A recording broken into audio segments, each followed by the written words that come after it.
Bueno, una vez más aprovecho la parte protocolar para agradecer al profesor Aragüez por su presencia. Gracias por estar con nosotros. Ya lo conocemos, pero voy a leer de todas maneras la reseña que tengo por acá. El profesor Aragüez es licenciado en Filosofía por la Universidad Complutense de Madrid. Tiene un máster en formación en profesorado de educación secundaria, también por la misma casa de estudios, y es doctor en filosofía por la Universidad de Heidelberg, con una tesis sobre la lógica del absoluto en la ciencia de la lógica de Hegel. Y entre sus publicaciones se encuentran bastantes artículos en revistas especializadas en lengua alemana y en español. Y quiero destacar, obviamente, traer a colación la publicación más reciente, que es esa introducción a la lógica de Hegel, publicada en la editorial Herder, justamente este año, que es un texto que también es bastante instructivo y clarificador para la lectura que estamos llevando a cabo. Entonces, sin más, le doy la palabra al profesor Aragüez. Apago mi audio. Vale, muchas gracias, Carlos, por la presentación y, bueno, muchas gracias al grupo por la invitación. Ya estábamos conversando anteriormente que es una gran iniciativa, una iniciativa muy interesante la que estáis llevando a cabo, la de leer poco a poco la ciencia de la lógica de manera conjunta, ir comentándola. La verdad que es una muy buena idea y una maravilla y se ve que, o sea, en las sesiones estaréis viendo que salen, pues lo que decimos, muchísimas referencias, una gran profundidad en las ideas y se ve como el texto es de una densidad tremenda, ¿no?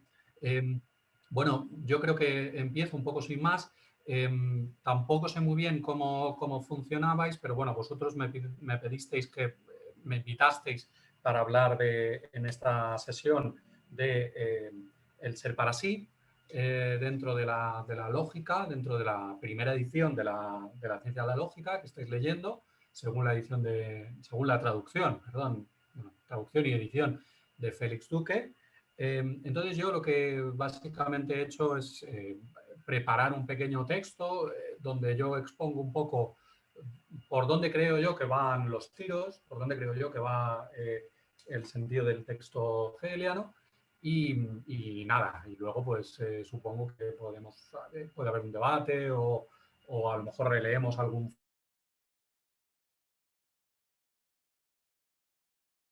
Esta introducción me ha quedado al final un pelín larga, son 4 páginas, pero bueno, eh, no creo que me demore más de 20 minutos como mucho. Yo creo que van a ser 15 o así, ¿vale? Entonces, bueno, si os parece voy a ir leyendo un poco. Eh, Estamos en el tercer capítulo de la lógica del ser, en el que se entra de lleno en la idea del ser para sí, en alemán für sich sein. Yo hablo de ideas, tanto aquí en esto que voy a leer, como también en el libro que ha mencionado ahora Carlos, la introducción a la lógica de Hegel, en el sentido de Gedankenbestimmungen, ¿no? Gedankenbestimmung, ya sabéis que en alemán quiere decir determinación del pensar, ¿no? Y Hegel dice que la lógica es un estudio de las determinaciones del pensar, de las Gedankenbestimmungen. Pero claro, es verdad que en castellano determinación del pensar a veces es un poco farragoso. Entonces yo creo que el término idea sí que puede traer, tal y como lo utilizamos en castellano, sí que puede recoger bastante bien lo que quiere decir Hegel con esa palabra, ¿no? Aparte de que, bueno, ideas como formas del pensar. Pero claro, esto tiene el problema, por supuesto, de que idea, como término en Hegel, también es un término técnico que en este caso yo lo suelo escribir en mayúscula. Pero bueno, os lo digo porque voy a hablar de vez en cuando de idea, es Gedankenbestimmung o Denkbestimmung, ¿vale?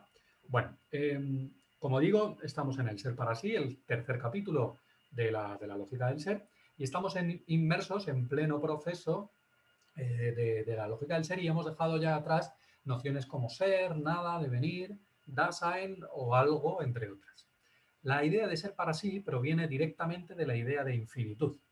Esta referencia es siempre importante en la lógica, pues cada determinación del pensar tiene su momento particular dentro del desarrollo lógico, de manera que estrictamente ni puede ser adelantada ni puede surgir en otro momento posterior, pues el desarrollo argumentativo no lo permite. Al menos, por supuesto, esta es la pretensión de Hegel, aunque él mismo decía, como sabéis, que la lógica había que reelaborarla 77 veces más. Bueno, me parece que el momento clave para entender el paso a la idea de ser para sí es ese retorno así de la infinitud del que habla Hegel justo anteriormente. Bueno, en todo el texto anterior nos ha mostrado Hegel que lo finito y lo infinito se determinan mutuamente. Lo finito posee un límite, que en este caso ha de pensarse como cualitativo, porque estamos todavía en la esfera de la cualidad, y es por tanto un no ser suyo. O sea, lo finito es algo que no es otras muchas cosas. Y ese no ser suyo es su límite cualitativo. Pero ese no ser suyo, ese otro, está implicado en su determinación. Es así que lo finito en sentido cualitativo lleva a pensar también en lo infinito. Es decir, para definirse cualitativamente algo finito, debe de alguna manera contraponerse a todo lo demás. Y por tanto, para definirse lo finito debe hacer referencia y por tanto pensarse en lo algo determinado, limitado cualitativamente, definido, sino también pensar lo que está más allá de ese. Y es por eso salir de sí a lo otro. Y lo otro, de lo finito, es lo infinito. Lo infinito es, de entrada, la negación de lo finito. Es, por tanto, ni más ni menos que ese salir de sí de lo finito. Pensado así, lo infinito se define también cualitativamente a través de lo finito. No es más que la negación de lo finito y por tanto necesita de lo finito para tener sentido. Se llega así a una determinación recíproca de finito e infinito. Bueno, esto está muy resumido, ya lo habéis tratado en sesiones anteriores. La idea de Hegel es un poco que la idea de lo finito transita a la idea de lo infinito. Y a su vez lo infinito no es más que ese constante salir de sí de lo finito, ¿no? Lo infinito en sentido cualitativo es un constante superar lo finito y es además bueno, pues la negación de lo finito. Por tanto, es el mismo también finito. Está negado, está definido por un otro. Por tanto, es cualitativamente finito. Y de ahí, por tanto, se llega a esta reciprocidad entre lo finito y lo infinito. Esta determinación recíproca de finito e infinito. Tenemos, por un lado, lo finito, que transita lógica y necesariamente a lo infinito. Este, por otro lado, es un infinito finito, pues se define por su otro y, por tanto, vuelve también necesariamente a lo finito. Así pues, lo que resulta de todo ello es la mediación de lo finito consigo mismo a través del otro. O al revés, la mediación de lo finito consigo mismo a través de su otro. En este ir y venir de ambos se encuentra su unidad, la verdadera idea de infinitud, de Hegel, ¿no? O sea, este primer infinito del que hablamos es un mal infinito, es un infinito finito. Y por contra hay un infinito verdadero. Hay un infinito verdadero que es la verdad de lo finito y de lo infinito. Ni lo finito ni el mal infinito tienen por sí solos verdad. Su verdad reside en la unidad de ambos, el infinito verdadero. Este consiste en el movimiento de salir de uno mismo, pasar por lo otro y retornar a sí, lo que Hegel denomina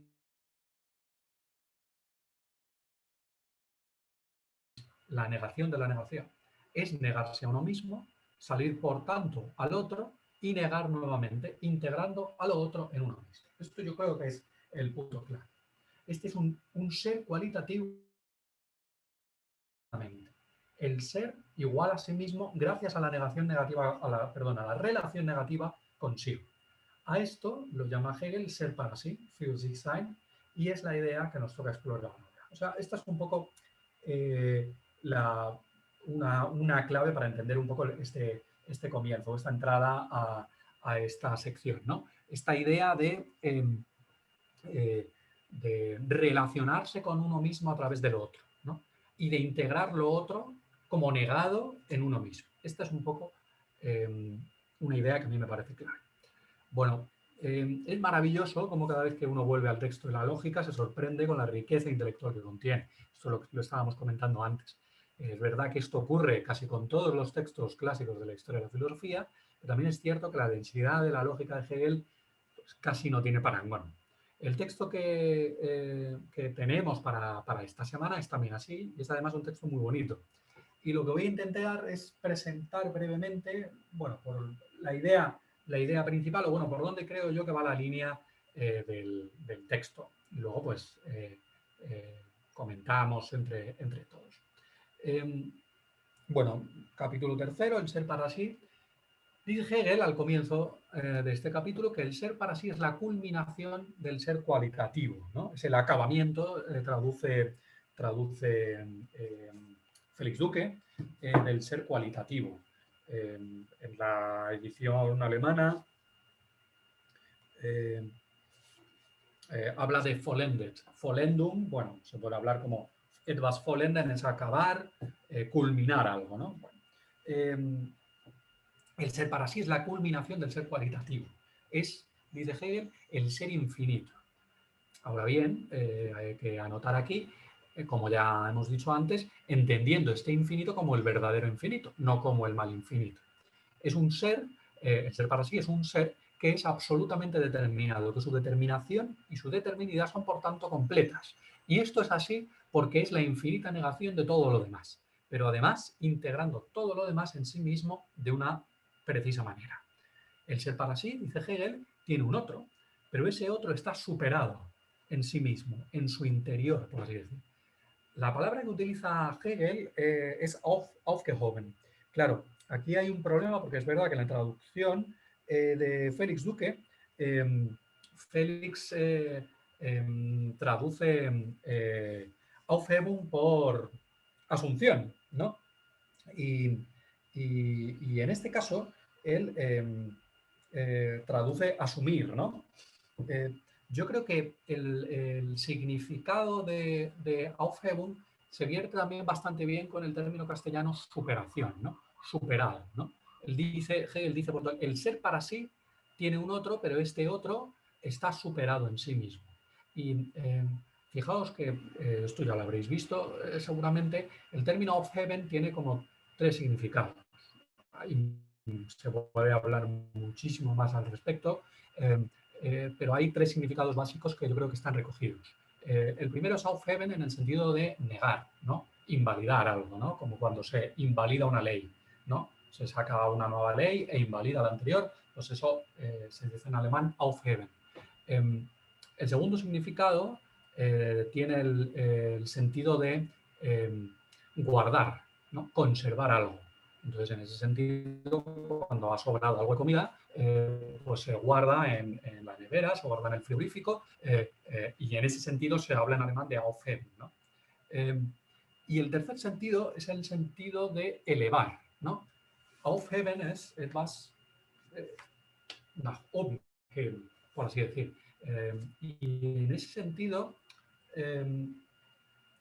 yo creo que el término superación sí que contiene los tres significados, ¿no? Superar significa, por un lado, bueno, negar lo anterior, ¿no? En el sentido de que algo que supera a otra cosa, de alguna manera, la deja inválida, ¿no? La invalida, ¿no?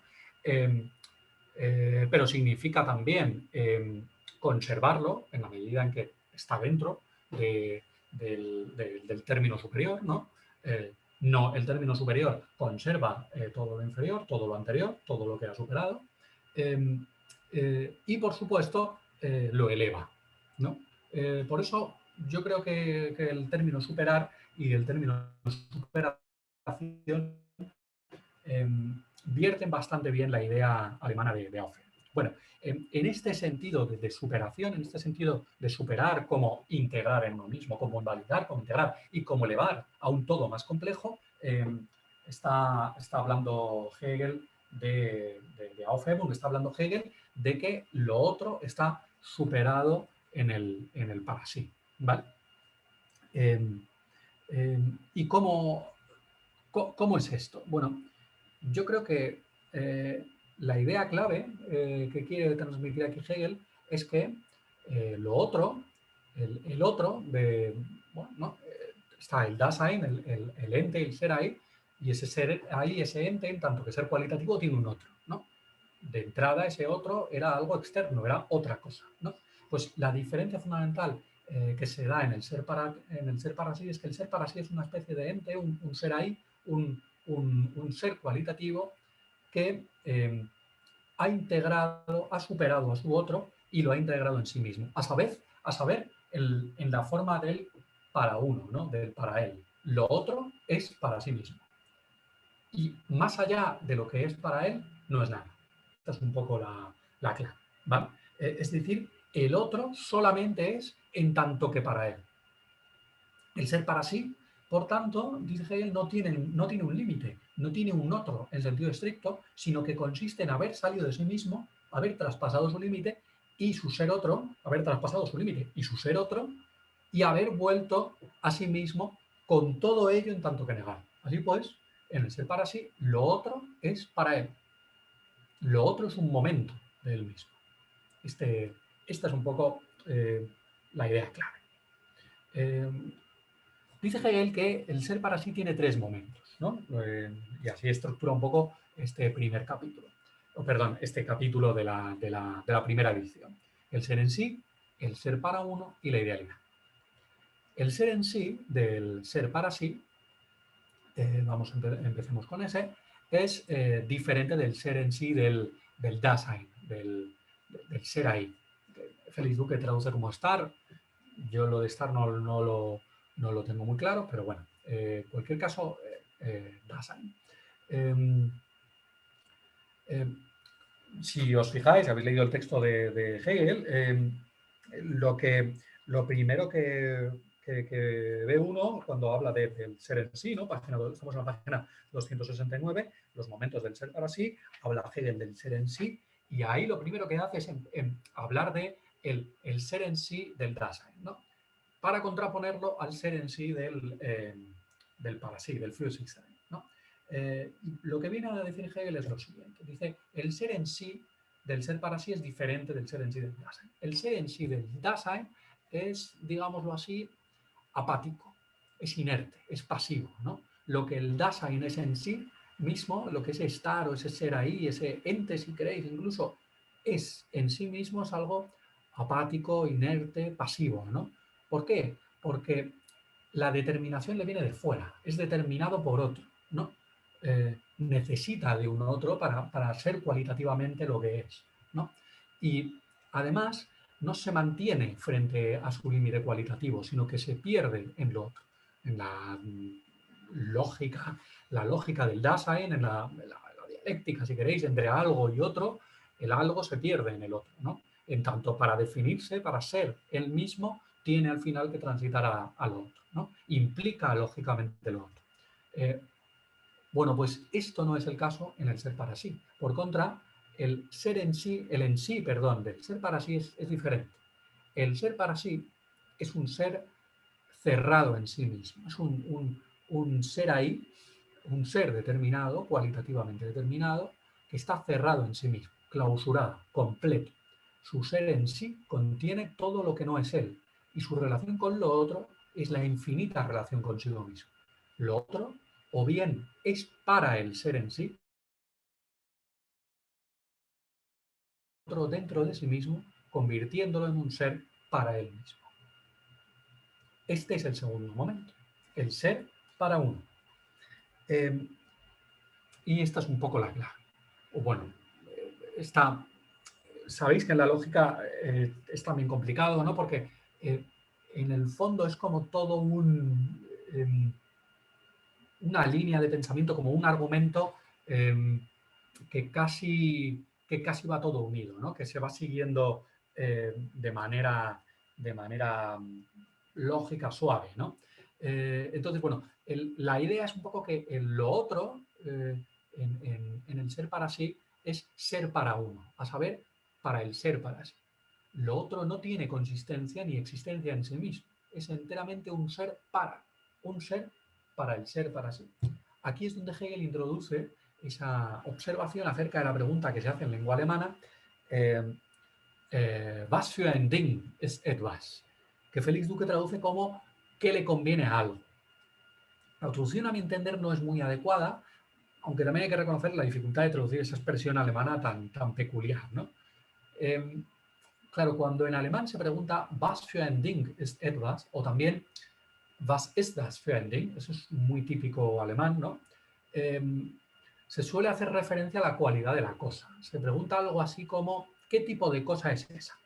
Bueno, pues en la observación, la cuestión es que según Hegel, esa forma de preguntar en alemán recoge muy bien este momento del ser para uno que estamos tratando dentro del ser para sí. O sea, este hecho de que lo otro, en este momento o en este estadio de la lógica en la que estamos hablando del ser para sí, lo otro es ser para uno.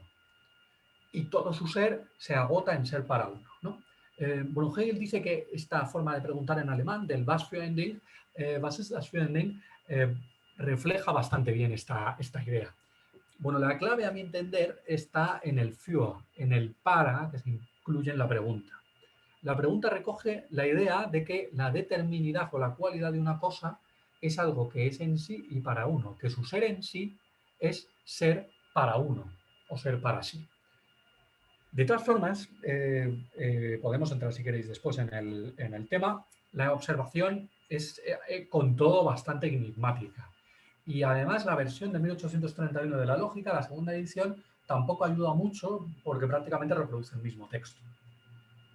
Bueno, donde sí cambia el texto de la segunda edición, la de 1831, es respecto al tercer momento del ser para sí, la idealidad, que desaparece como tal, aunque parte de su contenido sí reaparece en la segunda edición, en la observación.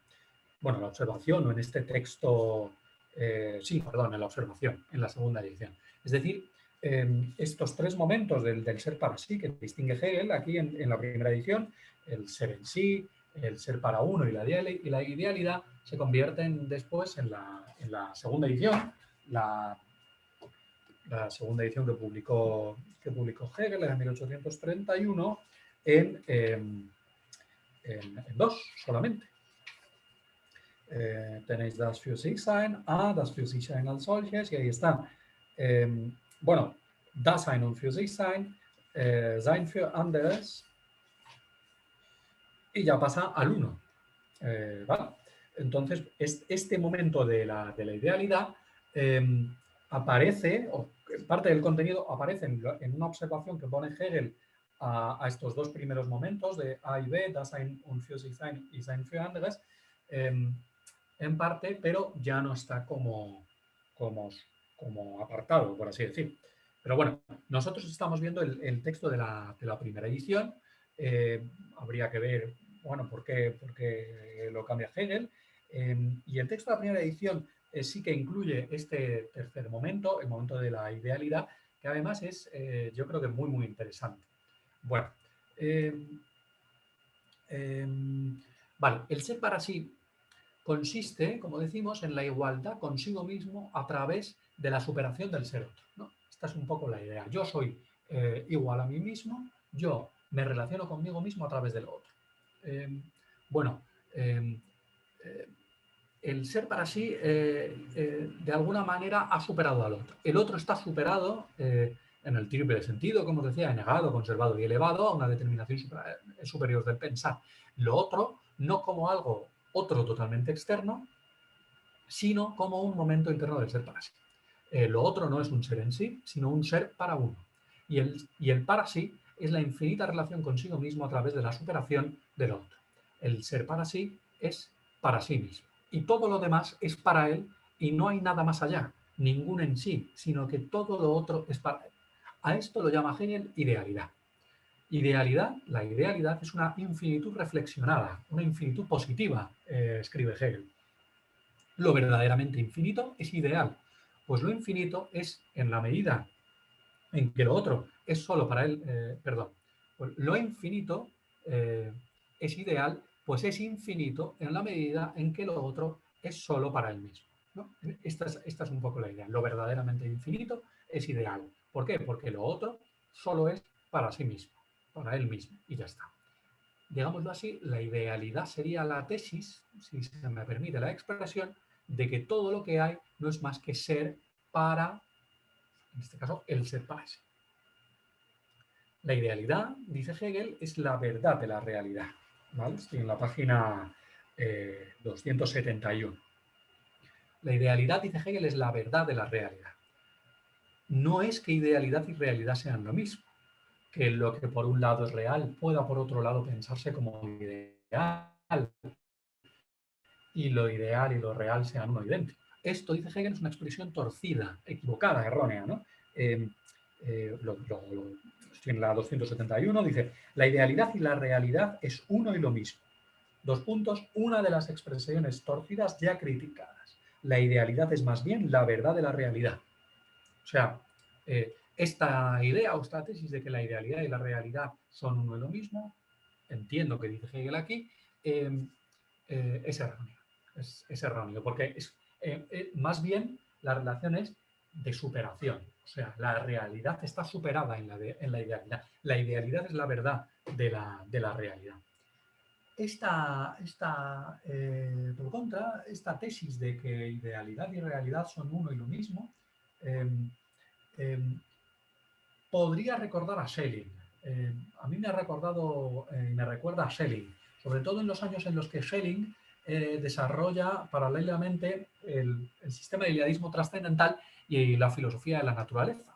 Y plantea que son dos sistemas, por ejemplo, al comienzo del sistema del idealismo trascendental de 1800, él plantea que son dos sistemas, un idealismo y un realismo, que van en paralelo y que confluyen en uno el otro. Puede ser que esto sea una referencia a Schelling. Y lo que Hegel está planteando es que ese planteamiento, perdóneme la redundancia, que se me perdone la redundancia, es erróneo, ¿no? Lo que Hegel plantea, a mi parecer, es que esto no es así, sino que más bien la idealidad es la verdad de la realidad. Es decir, que la realidad es en verdad idealidad. Se presentaba como inmediata y dada, pero en verdad lo real no es algo en sí, sino siempre ser para uno. La verdad de las cosas reales es ser para uno. Podríamos decir, ser para el pensamiento. Y más allá de su ser para uno, son en sí mismas nulas. Ya lo había dicho anteriormente, cuando habla de lo finito, ya había dicho Hegel lo finito, ya había planteado la idea de que la verdad de lo finito, o mejor dicho, de que el idealismo consiste en entender que lo finito no tiene verdad en sí mismo, ¿no? Esto en la segunda edición de la ciencia de la lógica aparece también como observación a la finitud. La observación 2 de finito y lo infinito. Esto en la segunda edición, como os digo, de la lógica, aparece ya, hay una observación en la que Hegel plantea que dice la proposición o el conocimiento, la convicción de que lo constituye el idealismo, es la esencia del idealismo. Bueno, pero volvamos al texto que a nosotros nos concierne. La idealidad es la verdad de la realidad y yo creo que esto se podría entender como el pensamiento y que más allá de ser su ser para uno, son en sí mismas nulas, no son nada. Claro, si esto es así, se entiende además bastante bien que si pasamos la página, sabéis que al final de la página 271 hay un guión, dice así, el espíritu, Dios, el absoluto en general. Esto es una especie de digresión histórico-filosófica y ahí en la página 272, sí, en la página... momento. Es que yo lo he trabajado más con la edición alemana. Y os digo exactamente. Sí, perdón. La página 272, el segundo párrafo, ahí es cuando habla de Kant y Fichte, ¿no?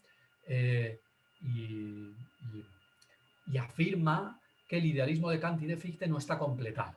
¿Por qué? Dice Hegel, porque según él no salen del límite y del progreso infinito. Esto es una crítica que le hace mucho a Fichte sobre todo, ¿no? en Fichte, la filosofía de Fichte, está hablando sobre todo del primer Fichte, yo creo, o sea, del Fichte de Jena, por ejemplo, o sea, principalmente, perdón, está en un constante progreso infinito, en un constante deber ser, ¿no? En esta un poco dialéctica del límite y el deber ser, ¿no? Está encerrado ahí. Bueno, la idea de Hegel es que tanto Kant como Fichte mantienen la cosa en sí, y ese es un poco el problema principal, mantienen la cosa en sí como un resto existente en sí mismo y no alcanzan por ello la idea del ser para sí. En ellos, el lado del ser para uno no está completado, siempre queda un resto, una afirmación dogmática, podríamos decir incluso, de lo en sí, del otro, aun cuando lógicamente Hegel haya demostrado, o al menos eso pretende haber hecho, que el ser otro en el fondo se reduce al ser para uno, se reduce a un momento del ser para sí. Bueno, en este sentido yo creo que o sea, este es un poco el sentido de la idealidad de la que habla aquí Hegel. Bueno, me salto parte del contenido, sobre todo en lo que concierne a Leibniz, que también es muy interesante, podemos comentarlo luego si queréis. Eh, eh, y pasamos, es verdad que lo que Fichte, perdón, que lo que Hegel está planteando aquí, eh, con esta idea del ser para sí, es lo que en la historia de la filosofía antes Leibniz lo pensó como mónada eh, y lo que se ha pensado también como yo, ¿vale? Y aquí habría que acudir, como digo, o nuevamente a Fichte, ¿vale? No voy a entrar tanto en Leibniz, sino que voy a entrar un poquito más en el yo, ¿no? La idea es digámoslo así, es una abstracción que hace Hegel del tratamiento que Fichte le da al yo.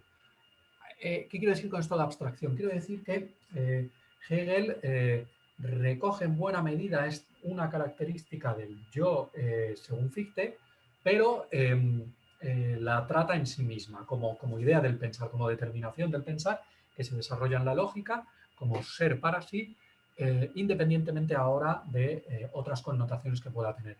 Bueno, lo característico del yo en Fichte son muchísimas cosas, por supuesto, pero una cuestión esencial en el yo es que su ser consiste en ser para sí. Es decir, el yo es en tanto que se pone y su ser es su posición. No hay un ser más allá de su posición. Su ser es ponerse a sí mismo. Esta es un poco la clave de Fichte.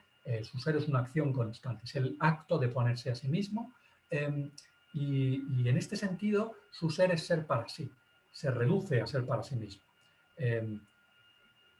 Segunda cuestión, respecto del yo que diría Fichte, lo otro, si nos situamos en el nivel del yo, lo otro, si de verdad es lo otro de un yo, entonces no puede ser otra cosa que ser para ese yo. Es decir, debe ser ideal. Este es un momento interesantísimo de la filosofía de Fichte, un momento muy profundo, es esta idea de que en un yo lo otro es siempre para él. Y si no, no es otro en absoluto. ¿Vale? O sea, si no, no es un otro de un yo, sino será un otro de una cosa. Pero si estamos hablando de un yo, lo otro es siempre para él. Esta es un poco la idea. El yo o el espíritu, dice en nuestro texto también Hegel, es para sí. Y todo lo demás, todo ser otro, es para él. O si se quiere, el yo convierte todo ser distinto de sí mismo en ser para él. Esta es un poco la clave. Y lo que no es para él, podríamos decir, directamente no es. No hay nada en sí más allá del yo. Todo lo demás es para uno, a saber, para él. Hegel, como digo, abstrae mucho más el asunto y habla de ser para sí, en general, para recoger solamente esta idea sin traer a colación las otras connotaciones que tiene la noción de yo.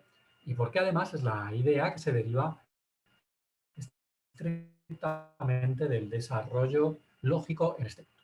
Bueno, nos queda, ya digo que en el texto habría muchísimas más cosas que comentar, pero bueno, como pequeña introducción, en algún momento hay que terminar. Y nos queda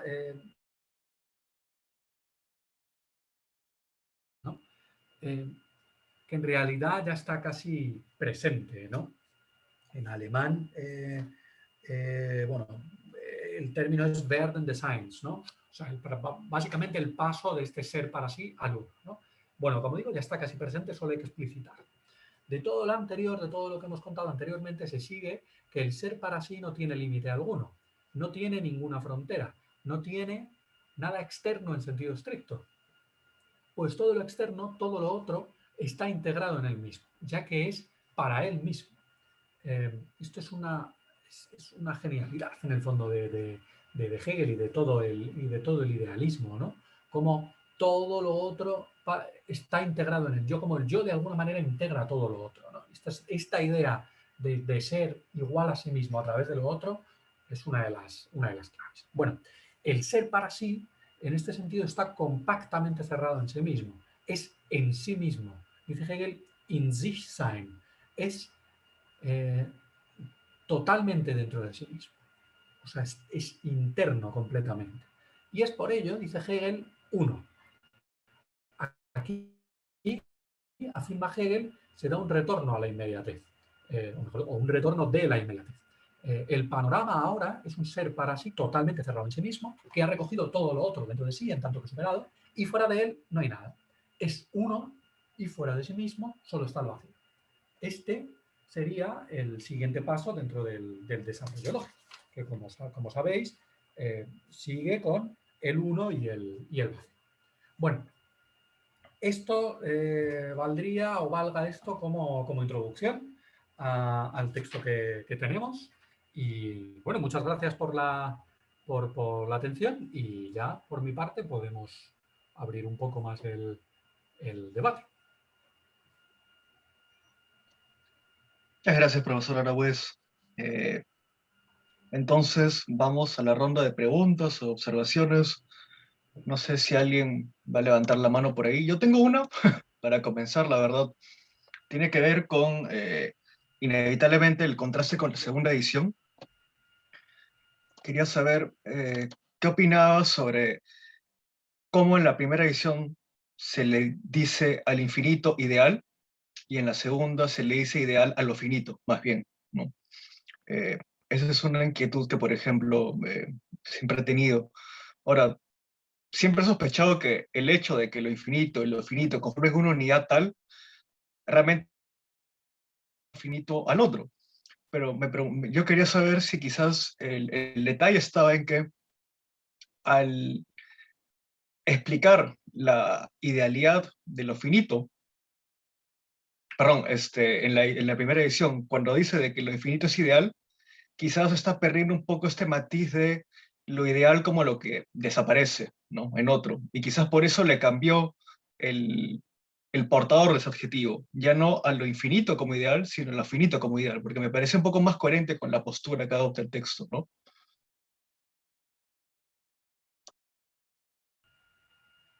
Sí, bueno, es verdad que en la segunda edición, esta observación que os digo, como os decía, estaría como en el anterior, en el capítulo anterior, ¿no? Y ahí es donde viene la definición de lo ideal como... Vamos, es justo anterior, ¿eh? O sea, justo anterior del texto que tenemos nosotros, vendría esta, justo anterior del capítulo tercero, el ser para sí, pues ahí en esa, hay una observación en la segunda edición y ahí es donde viene, que os lo leo, dice, der Satz, dass das ähnliche ideal ist, macht den Idealismus aus. Der Idealismus der Philosophie besteht in nichts anderem als darin, das Ähnliche nicht als ein wahrhaft Seiendes anzuerkennen. Bueno, la proposición, si queréis, de que lo finito es ideal, constituye el idealismo. El idealismo de la filosofía consiste en, ni más ni menos, si queréis, ni más ni menos, en nada más que en no reconocer a lo finito como un ser, como un ente verdadero, ¿no? Esta es un poco la idea. Y en ese sentido, habría que volver al texto de la segunda edición para ver exactamente... Bueno, sí, claro, se da esta diferencia que tú dices, ¿no? Que de alguna manera ha cambiado como el adjetivo, ¿no? Al principio, en la primera edición, dijo que lo ideal es infinito, o más bien que lo infinito es ideal, exactamente, eh, que lo verdaderamente finito es ideal. Bueno, tampoco parece muy problemático, ¿no? En el sentido de que ese verdadero infinito, ya he explicado, y eso yo creo que no cambia de una edición a otra, es esa mediación con uno mismo a través del otro, ¿no? Eh, y, y, en ese sentido, ahí está ya la idea del ser para sí. Y por otro lado, en la segunda edición sí que plantea más que lo finito es ideal. En cualquier caso, en esta primera edición nuestra, también está, yo creo, presente esta idea de que lo otro, das Andersheim, es ideal, ¿no? Que lo otro, de alguna manera, está incluido dentro de, como momento del ser para sí. No sé si habría que ver y pensar más si esto tiene pues, más implicaciones. Quizá cambia un poco el acento, ¿no? Como tú decías, que haya un acento más respecto de lo finito, ¿no? Que en esta segunda edición yo creo sobre todo le interesa a Hegel destacar un poco, bueno, ¿qué es el idealismo en el fondo? Pues pensar la tesis de que lo finito en el fondo no tiene verdad en sí mismo, ¿no? Sino que no es más que eh, ser para el pensamiento, de alguna manera. Esto proviene, en el fondo, yo siempre lo relaciono con la deducción de las categorías, con la lectura idealista de la deducción de las categorías, etcétera, etcétera. Y bueno, creo que esto es un punto central en Hegel, la idea de que lo finito es ideal, de que la verdad de las cosas está en el fondo en el pensar.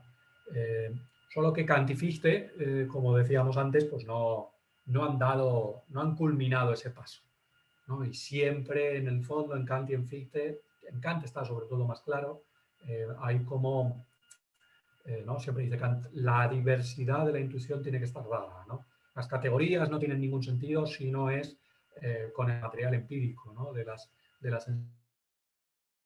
que tiene que estar dada. Y bueno, y Hegel plantea, ¿no? En el fondo, lo que ha demostrado Kant con la deducción de las categorías es que no hay, es que todo lo que tienen de verdad las cosas, de consistencia, de realidad, de posibilidad, de limitación, de cualidad, lo pone el pensamiento o le viene el pensamiento, ¿no? Por tanto, todo lo finito no es más que para el pensamiento. Bueno, es uno de los puntos centrales de la interpretación de Hegel.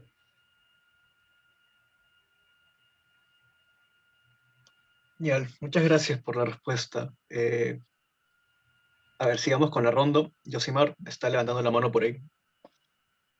Y muchas gracias por la exposición, Rafael. Ha sido muy esclarecedora para seguir la estructura del capítulo, ¿no? Y me ha gustado mucho, además, cómo iniciaste haciendo una relación con lo precedente, es decir, con la noción de infinitud, ¿no? Y en qué medida el ser para sí eh, es la infinitud, ¿no? El ser para sí mismo la infinitud.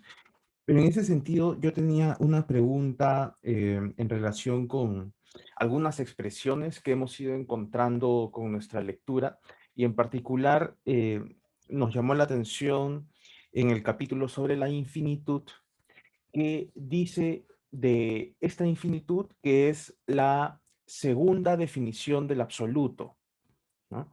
Mientras que la primera definición del absoluto, dice Hegel, sería el ser en cuanto devenir, ¿no? El devenir es la primera definición del absoluto y la infinitud sería la segunda. Entonces, eso generó la siguiente pregunta, ¿no? ¿Qué es lo que está pretendiendo Hegel, ¿no? Al hacer hincapié en estas definiciones de lo absoluto? Porque, o sea, uno podría cuestionar en primer lugar, ¿es el propósito de la ciencia de la lógica llegar a una definición de lo absoluto? Si no lo es, ¿no? ¿Qué es lo que está pretendiendo Hegel al hacer hincapié sobre estas dos definiciones del absoluto? ¿Qué es lo que pretende discutir? ¿Qué es lo que quiere lograr con esas distinciones a propósito del objetivo central de la lógica? Y además me llama la atención que al menos hasta donde hemos podido buscar y rastrear en el texto, no habría una tercera definición de lo absoluto. Probablemente sí la hay, pero no la hemos encontrado todavía, ¿no? Pero entonces, esa pregunta, ¿no? ¿Qué es lo que pretende Hegel en relación con estas definiciones de lo absoluto, sobre todo en relación con la definición de la infinitud, ¿no? Es de interés debido a que nos preguntamos, bueno, yo me pregunto en particular, en qué medida esa cuestión sobre la definición de lo absoluto incide en esta comprensión del ser para sí, ¿no? Ya que esa definición de lo absoluto se ha dicho justamente de la infinitud, ¿no? Y la infinitud viene a ser el ser para sí. No sé si nos puedes ayudar un poquito por ese lado, Rafael. Sí, esto es un tema complejo, claro, porque es un tema un poco complicado. ¿Qué quiere decir él con esto? Hay más. En la ciencia de la lógica hay más momentos donde, según Hegel, se llega a una definición de lo absoluto. En la enciclopedia, ahora mismo no recuerdo el parágrafo, pero vamos, si no puedo ir un momento es que no la tengo en esta habitación, pero Hegel dice que en la ciencia de la lógica hay una serie de definiciones de lo absoluto, o incluso más bien intentos de definición de lo absoluto. E incluso dice que, siguiendo este esquema de los tres momentos de lo lógico, me parece que es el parágrafo 85, por ahí anda, pero es que no me acuerdo muy bien, dice que siguiendo estos tres momentos de lo lógico, el momento del entendimiento, el momento escéptico dialéctico y el momento especulativo, ¿no? Bueno, pues, por ejemplo, en este caso, en el caso del infinito, sería un momento especulativo, ¿no? Que en cada momento especulativo se daría una especie de definición del absoluto. Y ahí, pues, efectivamente, surge la cuestión de, bueno, vamos a ver, ¿qué quiere decir esto exactamente? Y además la cosa se complica un poco más porque en la lógica de la esencia, al final de la lógica de la esencia, en la sección sobre la realidad, aparece explícitamente el absoluto como Denkbestimmung, es decir, como tema de la ciencia de la lógica. Hay un capítulo que es el absoluto. De hecho, en la edición de Duque, a ver, ¿dónde lo tenéis? Es página 592. 592, exactamente, lo absoluto pone Duque, ¿no? Y además, yo hice la tesis sobre esto. Además de todo esto, habría que decir que esta primera presentación de lo absoluto que Hegel expone en el primer capítulo de la sección tercera, la realidad efectiva, es, como digo, una primera exposición de lo absoluto, una primera exhibición de lo absoluto que dice Hegel ahí, lo absoluto como la identidad de todas las determinaciones. Pero hay una segunda exhibición de lo absoluto, una exhibición definitiva, que es la de la sustancia, ¿no? Y es la lógica de la sustancia, donde la sustancia, como el ser absoluto, se pone a sí mismo y ahí se exhibe y se desarrolla todo ese proceso. La tesis que yo defendí en mi tesis doctoral y que sigo creyendo que es así, es que en toda esta sección tercera se da lo que Hegel llama la refutación del espinozismo, que en términos generales entiendo que es una refutación de la filosofía del absoluto. Y por filosofía del absoluto yo entiendo como un monismo ontológico, la posición según la cual existe un uno, solo hay un uno, la realidad en el fondo es uno, es la sustancia espinocista, y todo lo demás son emanaciones de ese uno. Bueno, en lo que expone de toda esta sección, de la última, esta sección final de la lógica de la esencia, se deriva una refutación del espinozismo, en tanto que lo absoluto es la contradicción de la identidad de lo esencialmente, la identidad de lo sustancialmente diverso y de lo sustancialmente diferente. Y de esa contradicción y de ese momento escéptico que lleva, en el que se hunde esta noción de absoluto, surge la idea de concepto o el concepto de concepto especulativo. Claro, esto se complica porque las definiciones de lo absoluto siguen después en la lógica del concepto. Y nos encontramos con que el objeto, dice por ejemplo Hegel en la lógica de la enciclopedia, es otra definición de lo absoluto, ¿no? También la idea absoluta, podríamos decir, es otra definición, quizás la definición definitiva del absoluto. Entonces, ¿qué sentido tiene esto? O sea, el problema es, primero, ¿cómo es que hay varias definiciones? Si es que son varias. Segundo, si son varias definiciones, ¿por qué la lógica trata de lo absoluto como tal, al final de la lógica de la esencia? ¿Y por qué sigue tratando del tema? O sea, no sé si me explico, o sea, si define lo absoluto, pues que lo defina en ese momento, o sea, en el momento del final de la lógica de la esencia. Y si no, si no lo define, porque son varios momentos en los que se trata de diferentes definiciones de lo absoluto, entonces ese capítulo, por lo menos el capítulo primero, lo absoluto, pues no tiene mucho sentido. De hecho, hay expertos que han mantenido esta tesis, que el capítulo acerca de lo absoluto en la lógica de la esencia no es más que una especie de capítulo en el que se hace una especie de panorámica de toda la ciencia lógica, se hace una especie de panorámica de metafilosofía o de metareflexiones sobre la lógica, ¿no? Porque entienden estos expertos, estos intérpretes, del absoluto, y por tanto en este capítulo que trata específicamente del absoluto, de lo que se trata es de una especie de panorámica de todo, del estado de la cuestión, por así decirlo. Lo que yo creo es que Hegel utiliza el término absoluto en dos sentidos, en un sentido laxo y en un sentido más estricto. En sentido estricto, lo absoluto es el todo uno, es la sustancia, si queréis, espinocista, aunque habría que matizarlo un poco más. Pero esta idea del absoluto como el ente absoluto que abarca, que unifica toda la realidad, todo ser y toda esencia, y que es, que se corresponde con un monismo ontológico. Eso es en sentido estricto. Y yo creo que Hegel no está en esa posición. Yo creo que Hegel llega en la lógica de la esencia a tematizar esta idea del uno, del todo uno, del absoluto, pero que nuevamente esta idea es superada en el proceso escéptico, en el proceso de skepsis de todo el pensar lógico, ¿no? Y que es superada por otra, en concreto por la idea de concepto o por el concepto de concepto.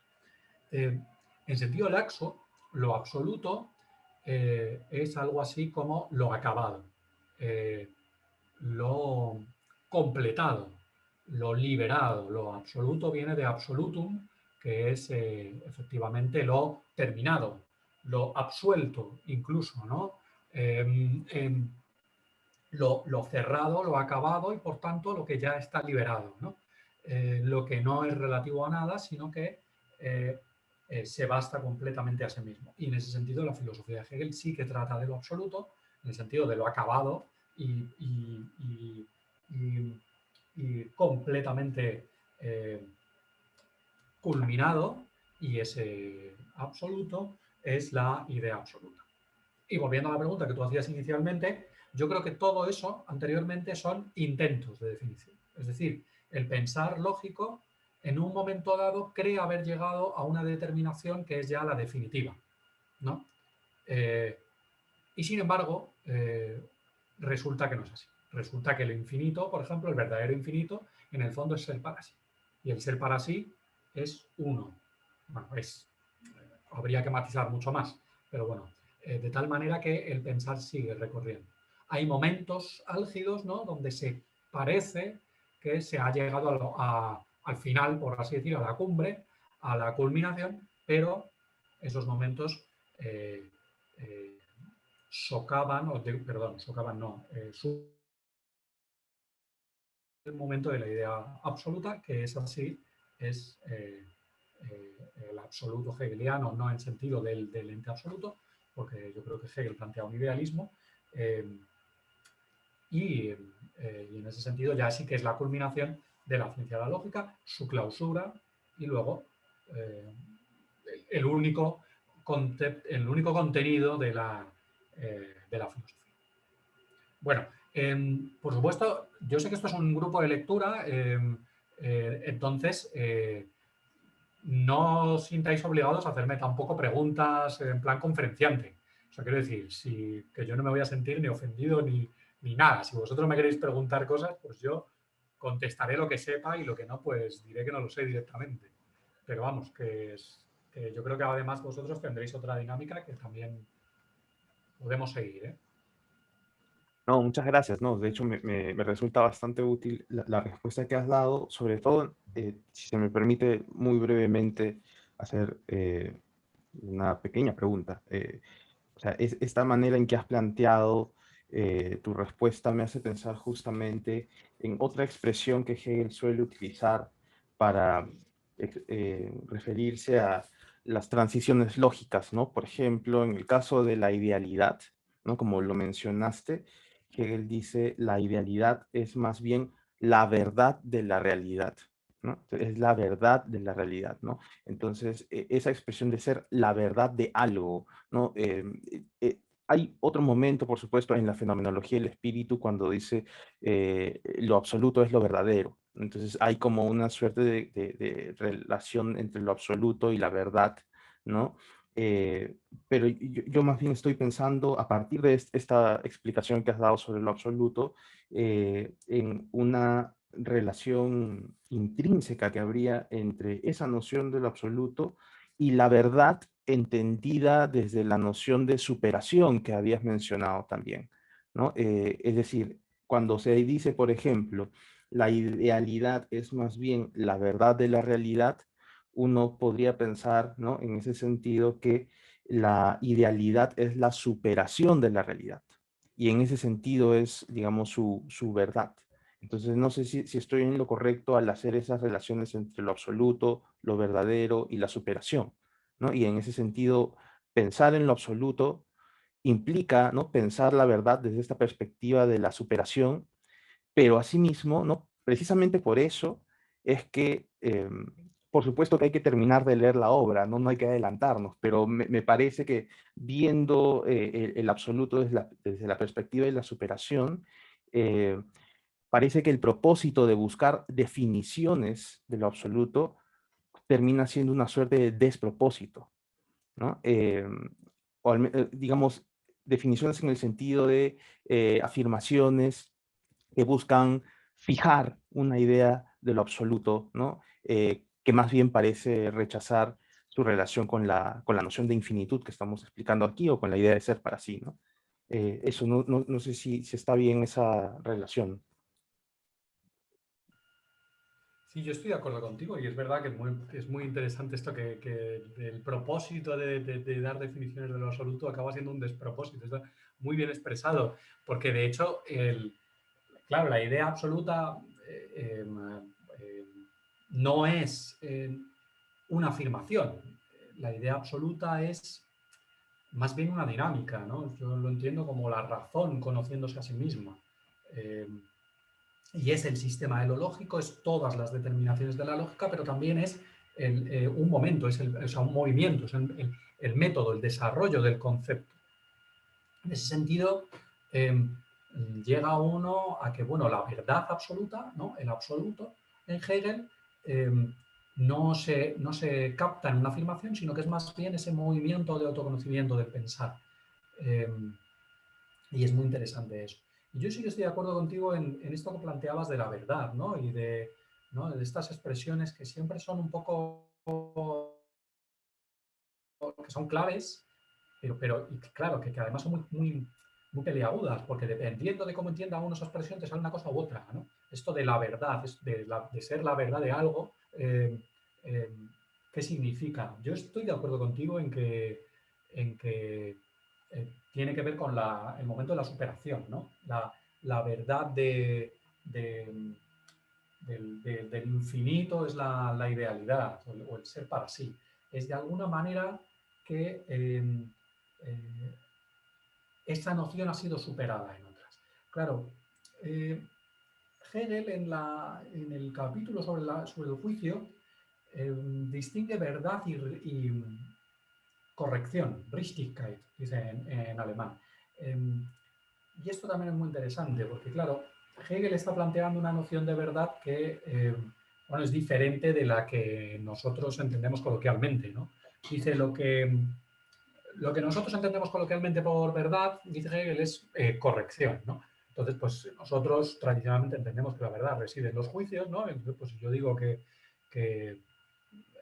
no sé, la aceleración de la gravedad es 9 o 10 metros por segundo cuadrado, pues eso, yo digo, eso es verdad, ¿no? O alguna cosa, no sé. Lisboa es la capital de Portugal, ¿no? Por poner un ejemplo más trivial. Pues eso es verdad, ¿no? Claro, Hegel diría, eso es un juicio correcto. Pero la verdad como tal, en sentido propiamente filosófico, no reside en de no juicio con las cosas, sino de algo con su concepto y en último término de la razón consigo misma. Y claro, en ese sentido yo creo que se entiende eso de que la verdad de una cosa es otra que viene posteriormente y que es superior, ¿no? Porque en el fondo lo que está buscando Hegel, bueno, lo que está buscando Hegel no es una buena expresión, pero lo que se está desarrollando en la lógica es, bueno, al final una idea, una determinación del pensar que sea de alguna manera congruente consigo misma, ¿no? O sea, yo creo que esto ya puede ser, que esto es interesante. O sea, que se mantenga en sí misma, que no salga de sí misma.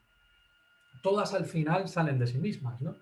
En el caso de la lógica del ser, transitan a una otra determinación. En el caso de la lógica de la esencia, aparecen unas en otras, porque son relativas, ¿no? Pues no sé, lo interno y lo externo. Pues lo interno siempre hace referencia a lo externo y viceversa, ¿no? En la definición ya directa de lo interno está lo externo. Y en el caso de la lógica del concepto es el desarrollo, ¿no? El concepto se va desarrollando, va desenrollando lo que tiene en sí mismo. Y solo se llega a una determinación definitiva, la idea absoluta. Y esa es la verdad. Esa es la verdad y esa es toda la verdad, iba a decir, o lo verdadero por excelencia. Así que sí, yo estoy muy de acuerdo contigo en esto de esta relación de pensar la verdad y sobre todo esta idea de pensar que una cosa es la verdad del otro como su superación, ¿no? Y como esa integración de lo anterior como momento de lo subsiguiente. Gracias. Maverick había levantado la mano, le doy la palabra. Gracias, profesor Araúz, muchas gracias por su introducción. Bueno, en realidad está dándole un poco de vueltas ahora mismo a qué podía preguntar, pues sí tengo un interés, digamos, especial en captar cómo se da, digamos, el vínculo sistemático de las determinaciones del pensamiento en la lógica, ¿no? Entonces, una manera que yo tenía de abordar esto, ¿no? Era un poco formal, entre comillas, ¿no? Por supuesto, sé que esto es una pretensión meramente formal, ¿no? Era hacer una distinción acerca de los momentos más o menos del método de Hegel, ¿no? Para poder luego, digamos, desarrollar progresivamente estas determinaciones.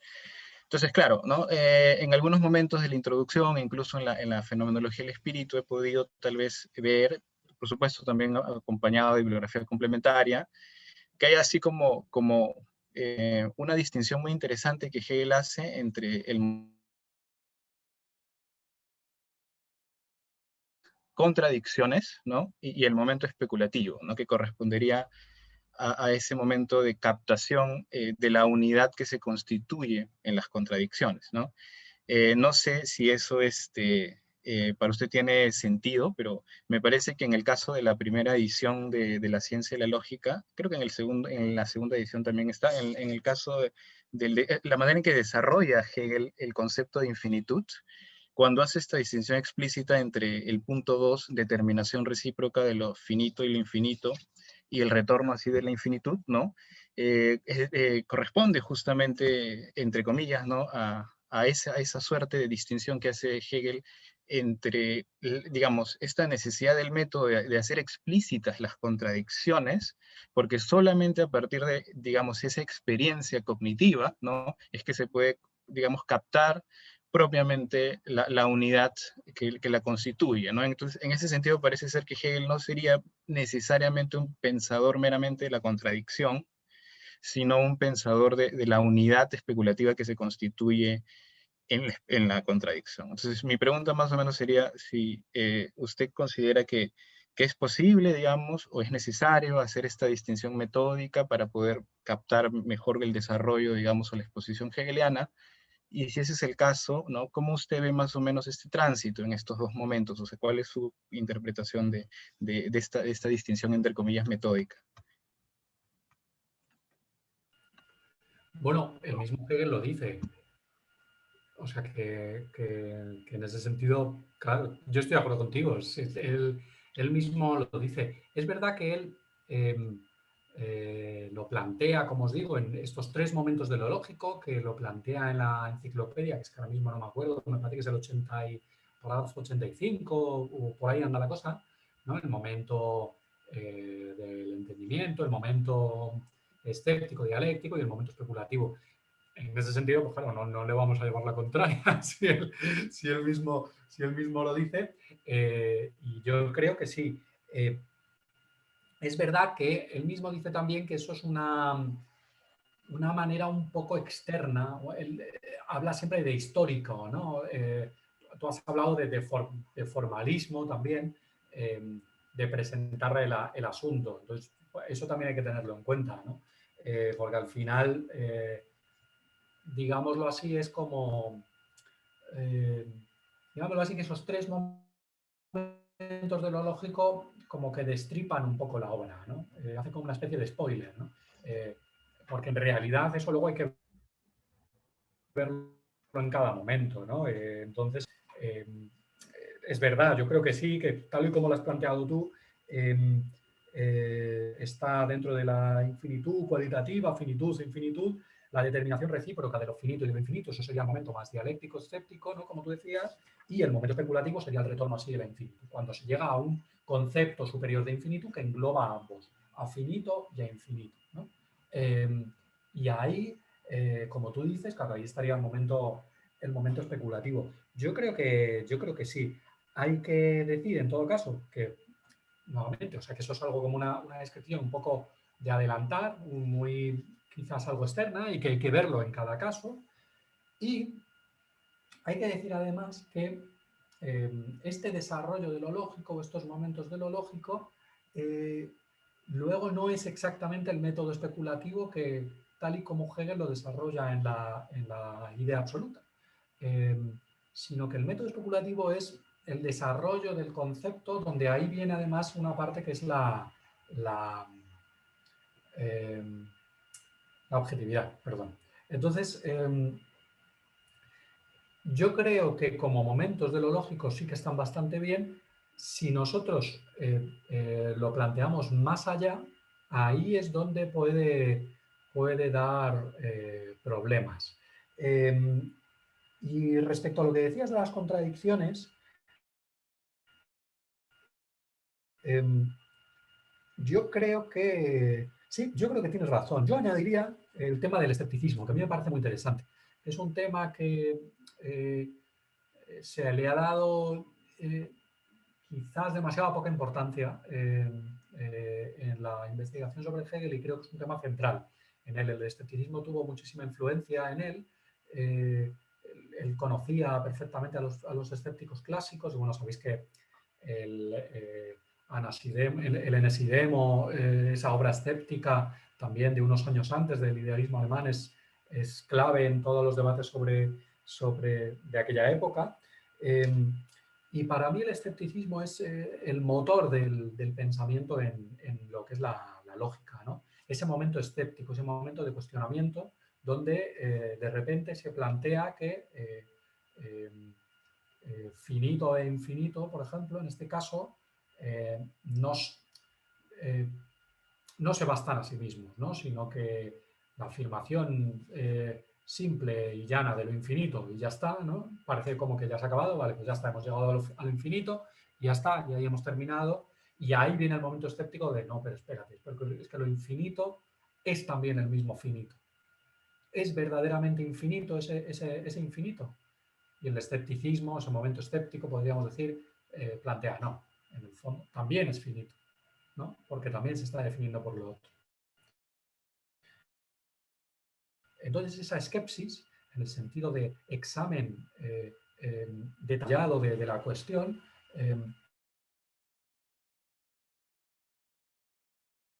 ¿no? Y de las definiciones, de llegar a una especie de verdad ya definitiva, ¿no? Y cómo va sucumbiendo constantemente en la lógica. Así que sí, yo estoy de acuerdo contigo, también, bueno, con estas salvedades de que, bueno, pues que es algo así como destripar un poco la obra y hay que verlo en concreto. Y luego que en el caso del método especulativo, que será importantísimo para la filosofía de la naturaleza y la filosofía del espíritu, ahí hay que añadir más elementos. Muchas gracias.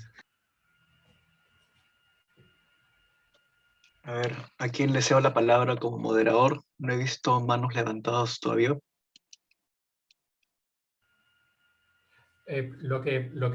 O sea, Carlos, lo que os digo, no hace falta tampoco que me hagáis preguntas, ¿eh? O sea, que podemos también leer el texto o proceder como vosotros hacéis normalmente.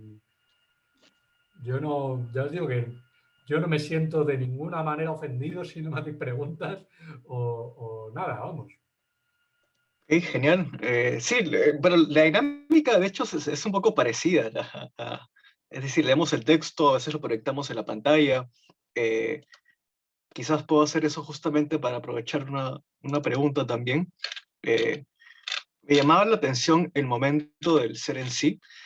No la estructura y la idea que quiere transmitir Hegel, que me parece relativamente clara en ese pasaje, sino un detalle textual. Y es que yo cuando lo leí tenía la impresión de que no solamente estaba haciendo un contraste entre la ocurrencia del ser en sí en el estar, que sería, digamos, lo más claro, sino, acá tomé nota, no sé por qué lo hice exactamente, pero que también estaba tomando la ocurrencia del ser en sí en la determinación, ¿no?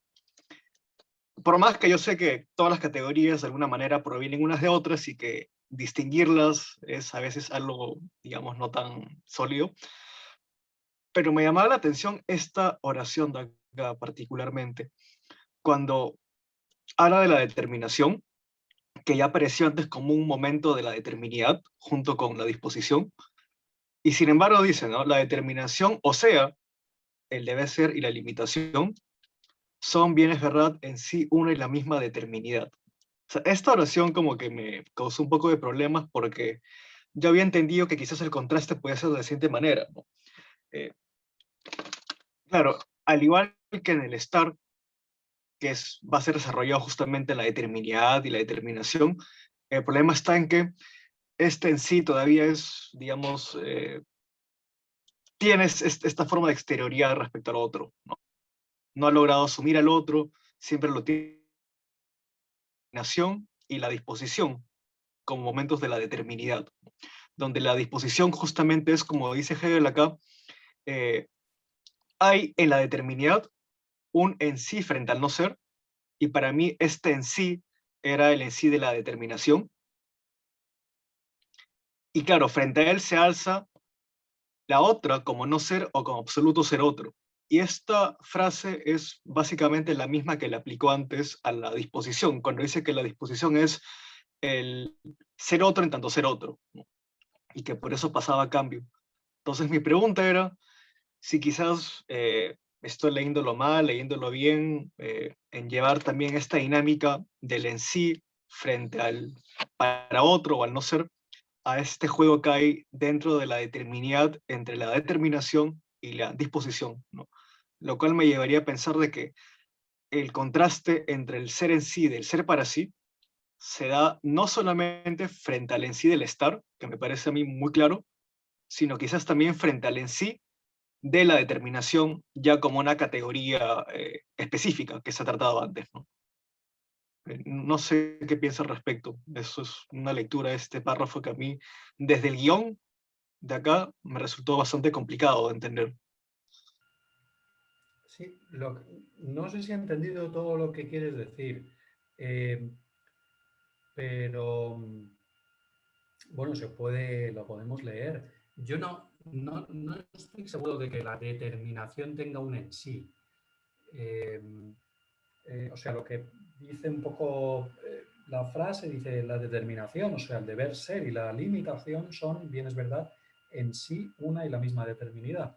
Pero esta se limita a estar puesta una vez como el ser en sí frente al no ser y la otra como no ser o como absoluto ser otro. Yo te digo un poco cómo lo entiendo, pero no sé si te respondo si responderé a todo lo que has planteado. Eh, yo entiendo que eh, la determinación, o sea, lo que es el estar, eh, lo que define el estar, digámoslo así, su cualidad, es un límite, es un no ser otra cosa y por tanto el traspasar esa otra cosa. Y de ahí viene lo del deber ser, ¿no? Y dice, la determinación, o sea, el deber ser y la limitación son, bien es verdad, en sí una y la misma determinidad, ¿no? Esta es la idea, ¿no? La determinación, entiendo Hegel, siempre es, bueno, como una especie de movimiento, ¿no? Como un destino de la línea hacia la que se va moviendo una determinación del pensar. La determinidad, por contra, es su cualidad más bien estática, ¿no? La que tiene en un momento dado, ¿vale?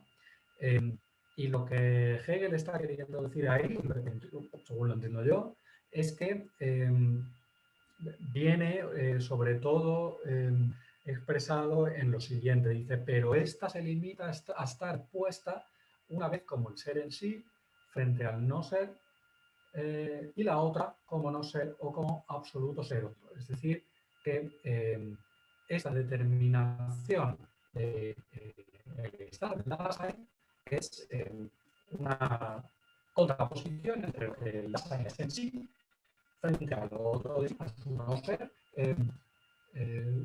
y en el otro caso como ser otro, ¿no? Y la clave en el caso del para sí es que ese ser otro está integrado dentro del ser para sí. Y por tanto, digámoslo así, el ser para sí se determina a sí mismo. En la medida en que es la negación de la negación, se niega a sí mismo y vuelve a ser. Lo cual, claro, pues plantearía que si no estamos ante un momento ya especulativo otra vez, un momento ya definitivo, ¿no? En este caso, porque se pasa al uno y el vacío. Y ahí ya hay que seguir tematizando. No sé si respondo lo que planteas, pero bueno, el resto de compañeros quizás también pueda... o a lo mejor como estuvisteis también, como habéis estado en otros debates anteriores, igual son cosas que también habéis hablado anteriormente. Sí, no, claro que sí, sí ayuda. Era una pregunta motivada por este pasaje que he puesto acá en el chat nomás. La idea, digamos, general la captaba, pero claro, no estaba seguro si solamente se aludía al en sí del estar o también a el en sí de la determinidad, que justamente la llama determinación en este pasaje que he puesto en el chat, ¿no? Pero sí, o sea, la idea No, redondeada, sí es, la capté. claro, no sé, yo no sé si la determinación como tal tiene un en sí, ¿no? O sea, yo creo que solo hay un en sí, que es el en sí del estar. Pero bueno, en fin.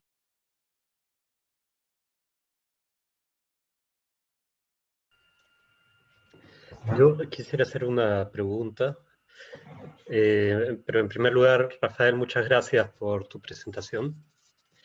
Quería volver un poco en la línea de la pregunta de Maverick, a un punto al cual tú mismo ya has hecho referencias, el momento escéptico, aquí en la conclusión del ser cualitativo.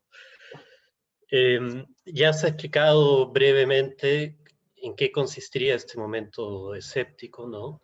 Este choque entre finito e infinito y ver que uno no tiene el ser dentro del otro. Pero me preguntaba si dar esta lectura, de cierta manera nos estamos apoyando en otros, digamos así, en otro texto de Hegel. Por ejemplo, en la fenomenología del espíritu, donde el momento escéptico aparece con claridad en el capítulo 4. Y curiosamente lo que resulta del escepticismo en ese texto es el ser para sí, el ser que asume su potencia negativa, digámoslo. Pero entonces me preguntaba cómo es que podemos hablar de un momento escéptico en un texto como es la lógica, en el sentido de que no hay una progresión de la experiencia y tampoco hay lo que ocurre en la fenomenología, que pasamos de un primer momento de conciencias contrapuestas, la conciencia en sí contrapuesta, se produce la relación amo-siervo y eso produce una reacción, llamémosla así, que tiene diferentes nombres, estoicismo, escepticismo y luego, bueno, la conciencia desaventurada que no sabe qué hacer.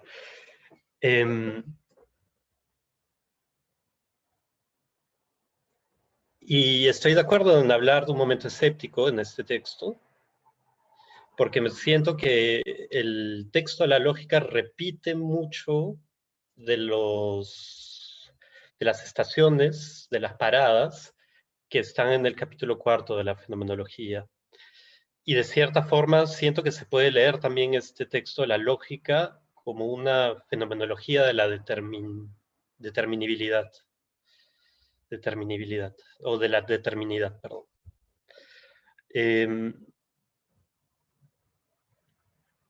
Pero entonces mi pregunta, que en verdad no sé formular del todo bien, pero ¿cómo se puede producir este momento escéptico con las consecuencias de este término, de esta calificación, en un contexto como el de la ciencia de la lógica, que se supone sigue un hilo inmanente del desarrollo de la idea? Y por el contrario, hablar de no sé si de contraposiciones, pero digamos, el momento escéptico es un momento práctico también. Y se supone que la lógica excluye estos momentos.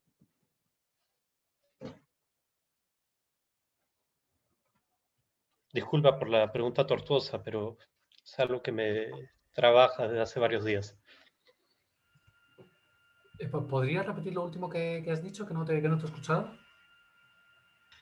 No, lo último era pedirte disculpas por la, por la pregunta, por lo enredada que es.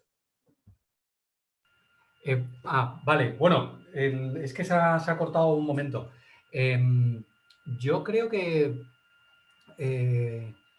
claro, o sea, la cuestión es un poco como si podemos hablar de escepticismo en la lógica.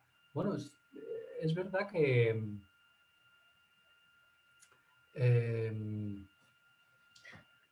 Es interesante, yo creo que sí. Mirad, es verdad que la verdad que no tenía esta parte tan,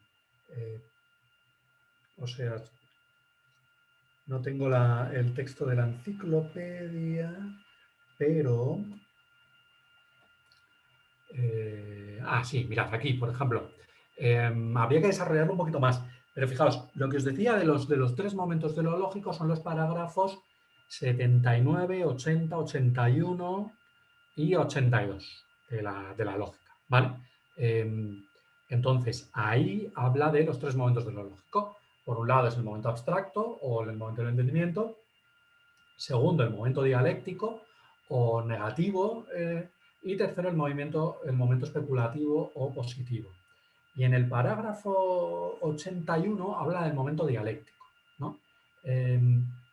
Y ahí dice, bueno, tengo la versión alemana, pero vamos, lo podéis buscar también en castellano, la de Waldplaner, dice, das Dialektische vom Verstande für sich abgesondert genommen, macht insbesondere in wissenschaftlichen Begriffen aufgezeigt den Skeptizismus aus.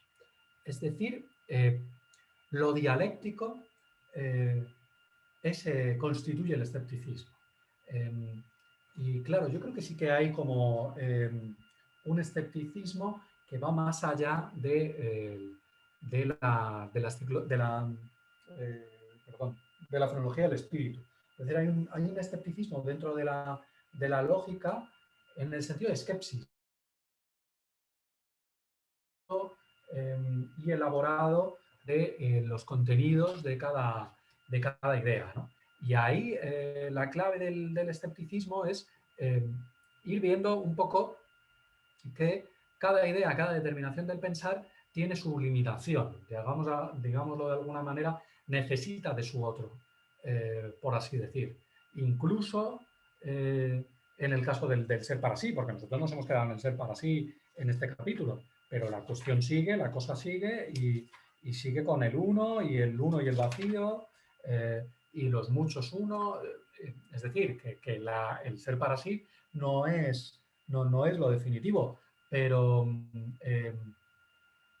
sí, o sea que en este sentido,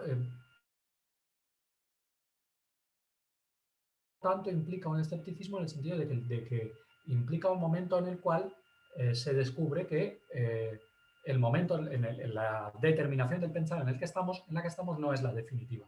En ese sentido, yo sí que creo que en la ciencia de la lógica hay una progresión. Una progresión en el sentido de ir poco a poco avanzando en determinaciones lógicas cada vez más complejas que van cada vez de alguna manera superándose unas a otras hasta llegar a la determinación definitiva. Es verdad que no hay, no es el escepticismo tan radical de la fenomenología del espíritu, en el sentido de ese camino escéptico de la conciencia totalmente abierto.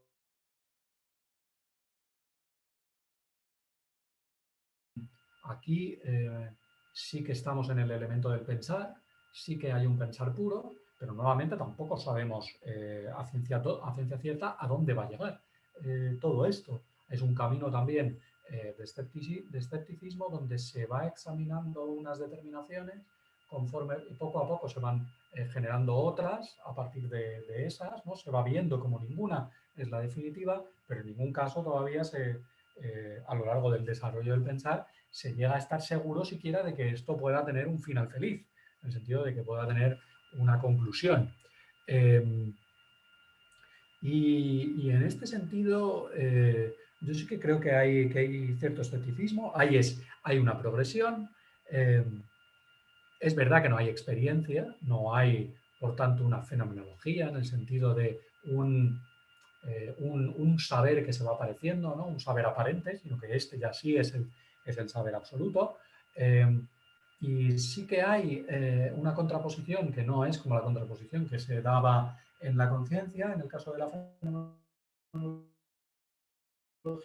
pero sí que es una contraposición constante del pensar consigo mismo, ¿no? Y de las diferentes determinaciones del pensar entre sí. En ese sentido, yo yo creo que sí que hay escepticismo y además me parece muy interesante recalcar el momento escéptico del pensar, porque eso nos permite entender mejor el avance de las determinaciones, ¿no? Cómo se van superando unas a otras y cómo de alguna manera todas ellas van sucumbiendo. De tal manera que no es una especie de presentar dogmático donde todas se mantengan exactamente, ¿no? Sino que, bueno, se van superando unas a otras. Yo creo que es una lectura interesante y ya digo, en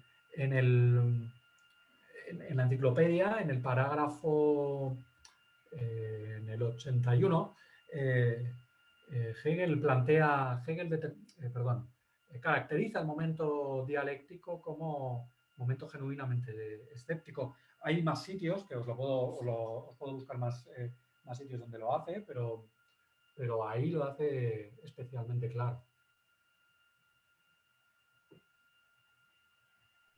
Gracias, Rafael.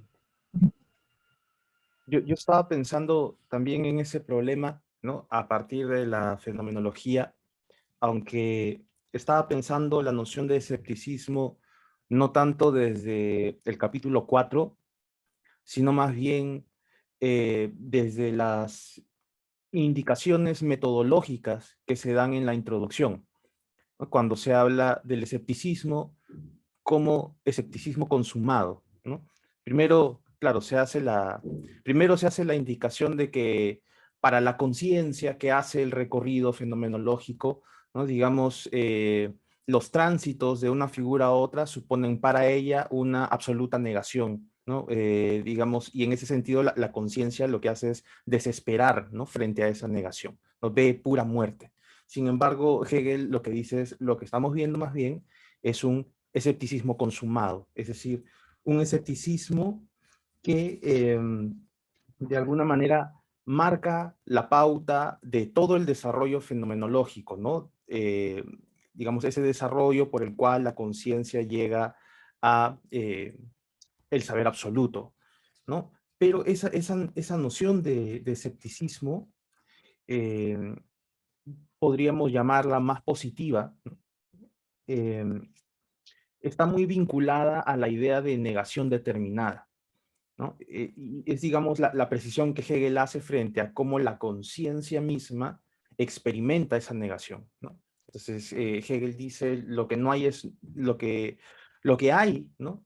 No es una negación absoluta, ¿no? Un mero sumergir las cosas en la nada y se acabó, sino que esas negaciones hay que entenderlas en relación con las figuras de las conciencias que son negadas, ¿no? Y por ahí viene esta idea de la negación determinada, y por ahí yo veo el vínculo con la ciencia de la lógica para hablar de escepticismo, porque si bien en la ciencia de la lógica no hay una experiencia de la conciencia que desespera respecto de su propia negación, lo que sí está operando desde el inicio es la idea de la negación determinada, ¿no? Es decir, no, digamos, o sea, hacemos una exposición, dice Hegel, en la cual la negación de una categoría no supone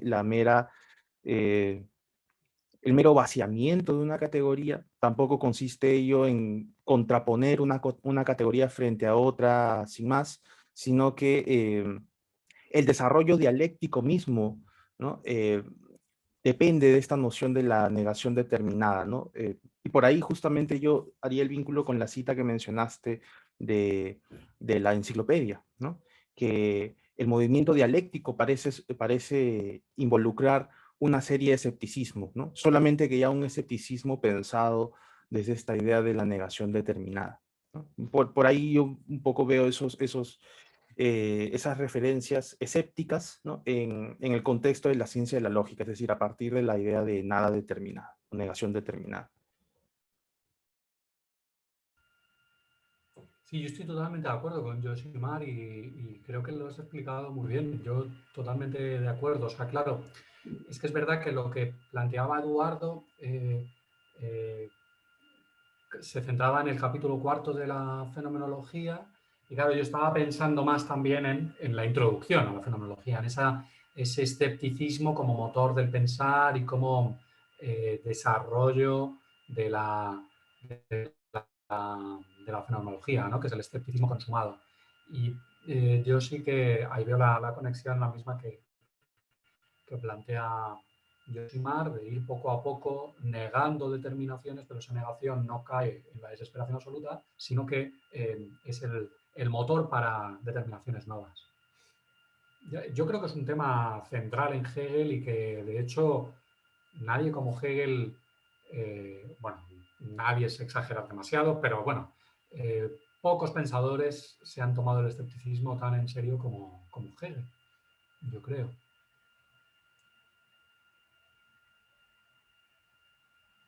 Y eso de pronto responde ya en términos más de historia de la filosofía, ¿no? En particular de la filosofía moderna. O sea, uno podría decir que Hegel está aprovechando este impulso escéptico, que sin embargo parece haber tenido un origen en la línea filosófico-especulativa, ¿no? Parece haber tenido un origen de pronto en Descartes, ¿no? No porque Descartes hable de un escepticismo en el mismo sentido que Hegel, pero sí habla de una distinción entre una mera duda escéptica, ¿no? Porque Descartes aparece enfrentándose a los escépticos, ¿no? Pero aprovecha también la duda en un sentido más bien metodológico, ¿no? Entonces, él hace de la duda una suerte de impulso metódico para el conocimiento de la verdad. Y Hegel, digamos, con todas las diferencias que hay entre siglo y siglo, ¿no? Entre el 17 y el 19, parece que está dándole un nuevo impulso a esa posición cartesiana, ¿no? Ya, por supuesto, desarrollada desde pretensiones de sistematicidad, eh, exigidas por un pensamiento más especulativo, ¿no? Pero de pronto, viendo justamente cómo este escepticismo aparece dentro de los parámetros de la filosofía moderna entre Descartes y Hegel, de pronto eso es para considerar también que el escepticismo tiene un papel mayor en el desarrollo de la filosofía moderna de lo que uno podría pensar a primera vista, ¿no? Y que en ese sentido el logro de Hegel podría pensarse como el haber logrado, valga la redundancia, vincular este momento escéptico con la exigencia de sistematicidad, ¿no? Que uno podría pensar más bien son como dos cosas contrarias, ¿no? El escepticismo más bien, uno diría, pretende no afirmar nada, ¿no? O pretende eh, mostrar que de nada se puede decir que es verdadero en un sentido absoluto, pero Hegel, ¿no? Más bien está pensando en una verdad en sentido fuerte, en sentido absoluto, y para eso se está, digamos, está aprovechando este impulso escéptico, este pensamiento escéptico, ¿no? Entonces está conciliando también ese escepticismo dentro de esta pretensión sistemática, ¿no? Pero ya en términos de historia y la filosofía, ¿no? Uno puede pensar quizás en esos términos el papel de pronto central que tendría el escepticismo, ¿no? No sé qué les parece eso.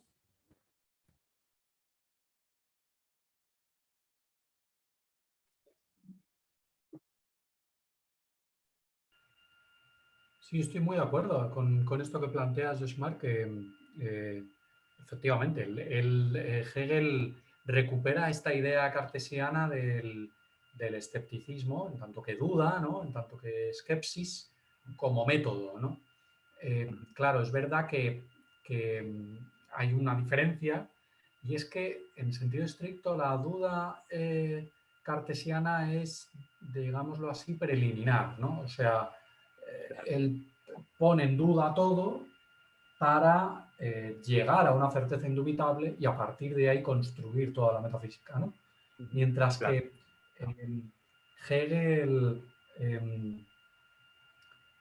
integra el escepticismo como un momento de su metafísica propiamente dicha, ¿no? O sea, que esto es un poco lo que a mí me parece también muy, muy interesante. O sea, y además lo integra no de una manera intencionada e instrumental, sino como un momento, dice él, esencial del pensar, ¿no? Del pensar lógico. Ese poner en duda, ese examinar y ese debatirse consigo mismo, ¿no?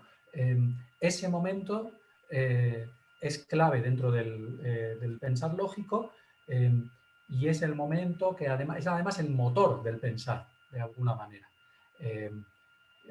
Y no es un instrumento que nosotros asumamos para llegar por fin a alguna certeza absoluta e inquebrantable y a partir de ahí construir todo el edificio del saber, sino que de alguna manera, por lo menos en la base de la metafísica, es el pensar mismo, ¿no? Y claro, ahí no hay, ni en la fenomenología, ni incluso yo diría que en la lógica hay ninguna dirección, ¿no? Ninguna especie de intencionalidad, sino que es un avanzar en horizonte abierto, ¿no? Y el escepticismo como motor.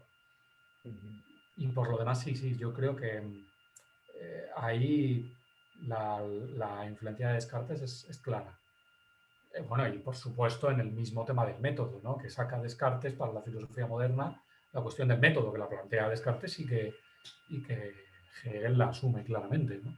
La necesidad de que haya un método para la filosofía para, bueno, pues para descubrir verdades, ¿no? Y no simplemente para exponer verdades que uno ya trae de casa, como dice Descartes, que es el silogismo, ¿no? Que no vale como método.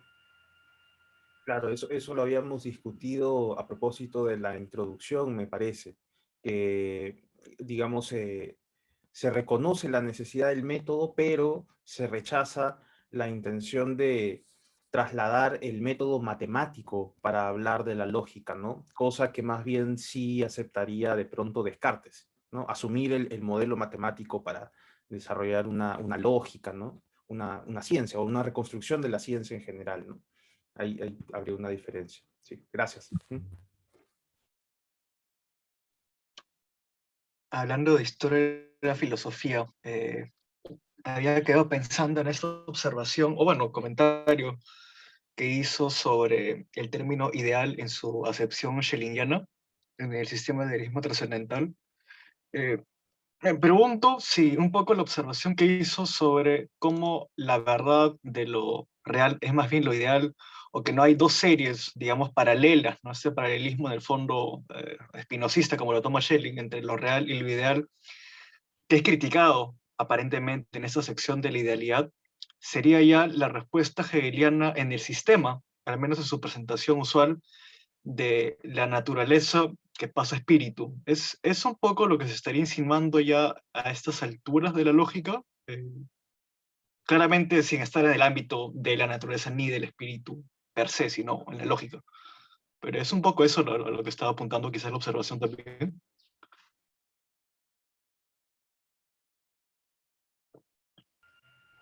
Se ha cortado tu intervención un poco, Carlos, pero más o menos lo he captado, ¿no? Yo creo que es que sí, que en parte también conecta perfectamente con este esquema que tiene el sistema de que, bueno, la filosofía del espíritu es superior a la filosofía de la naturaleza, que yo creo que Hegel sí que lo plantea en varias ocasiones. Y evidentemente no es solo eso, sino que tiene que ver con la lógica de la idea, ¿no? De la idea absoluta, que bueno, sale de sí misma, se expone en su otro, en la forma del ser otro, ¿no? Y luego, y es la filosofía de la naturaleza, y luego vuelve así como espíritu, pero sí, claro. O sea, no está planteando como dos filosofías paralelas, ¿no? Como lo hace Schelling, ¿no? Schelling es también muy complicado a la hora de ver exactamente qué quiere decir él con esto de que son dos filosofías paralelas, la filosofía de la naturaleza y la filosofía del... o sea, el sistema del idealismo trascendental, ¿no? ¿Qué quiere decir él? Es verdad que hay paralelismos, ¿no? Porque en ambos sistemas se encuentran lógicas parecidas, ¿no? Pero por otro lado parece que es como una línea en la que confluyen, ¿no? Y de alguna manera de la filosofía de la naturaleza puede uno pasar al idealismo trascendental, ¿no? Porque el producto más complejo de la naturaleza es el ser humano, es la conciencia, y por tanto, a partir de ahí ya se puede pasar a una filosofía trascendental, y al contrario, de la filosofía trascendental se puede pasar a la filosofía de la naturaleza, porque al final la filosofía trascendental lo que hace es traducir todo lo real en ideal, ¿no? O más bien mostrar la base ideal de todo lo real. Pero en cualquier caso está claro que Hegel no está ya en ese esquema y que claramente hay, digámoslo así, como una especie de superación, ¿no? El espíritu supera la naturaleza, se libera de ella, en tanto ya que espíritu absoluto. Y yo creo que está en él la idea de que el espíritu es superior, precisamente porque en el espíritu hay algo que en la naturaleza no hay, que es la libertad, ¿no? En parte, porque también es verdad que hay conatos de libertad en la naturaleza, en los seres vivos, en los animales. De esto escuché hace muy poco, la semana pasada, una ponencia la semana pasada, la anterior, hace 2 semanas, una ponencia de Luca Literati, en el que él planteaba un poco conatos de libertad en lo que es la filosofía de la naturaleza. Pero bueno, yo creo que en general en Hegel está bastante claro como hay una superioridad del espíritu respecto a la naturaleza. Y sí, se casa bastante bien con esto que ya está planteando aquí. Yo estoy de acuerdo contigo. Bien, gracias.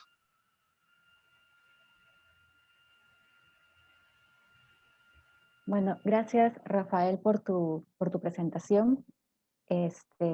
Bueno, solo quería hacer un comentario personal. Es la primera vez que estoy leyendo La ciencia de la lógica y para mí es inevitable hacer comparaciones o empezar a asociar este texto con la fenomenología del espíritu o de repente con la filosofía del derecho. Claro, y de repente caer en esto de encontrar en la ciencia de la lógica quizás como una gramática para entender los otros textos. O sea, sí, por un lado, pero también sin perder de vista el propósito de los otros dos, ¿no? El de la fenomenología y la filosofía del derecho. Bueno, eso básicamente. Y también coincido con la observación que hizo Eduardo. A mí me resuena mucho la sección de autoconciencia, por ejemplo, ¿no? En lo que hemos visto hoy, ¿no?